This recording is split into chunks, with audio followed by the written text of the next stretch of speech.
So, in case you've been living underneath a rock, Terry Rozier, a NBA player for the Miami Heat, and Chauncey Billups, a former NBA player and Hall of Famer and Portland Trailblazers coach, have been busted in a gambling scandal that shook the NBA.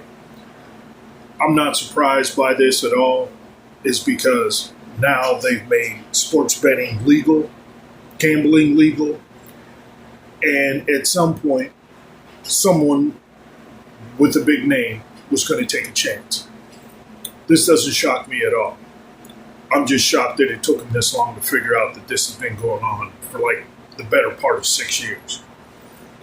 And it so happened to be an NBA player and a coach that got busted with ties to the mafia, who's had their hands in gambling for as long as I can remember. And if you remember, if you go as far back as the early 60s and 50s, the mafia owned Vegas and Atlantic City. They still do, but not to the levels that it had way back when, like it is now. They're pretty much on the down low. But what'd you expect? When you step into every arena, whether it be football, basketball, baseball, hockey, tennis, soccer, whatever, it's everywhere. It's prevalent. They're asking you to bet on games. They're asking you $5 get you $200 in free bets.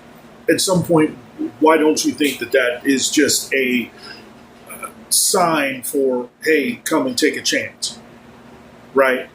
As much as they preached, David Stern, Roger Goodell, heck, even Pete Rozelle, the late great commissioner of the NFL before Paul Tagliabue, and now it's Roger Goodell, who's just ruining the league to me, made it very clear that they will not get involved in sports gambling, that they wouldn't make it legal.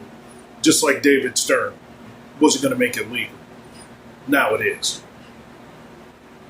And this is what's happening to sports. You're ruining sports. You've already have this billion-dollar cash cow money machine in sports. And the icing on top of the cake is now sports betting is legal. What do you think was going to happen? Because now it's getting ready to blow up in your face. What you going to do to stop it?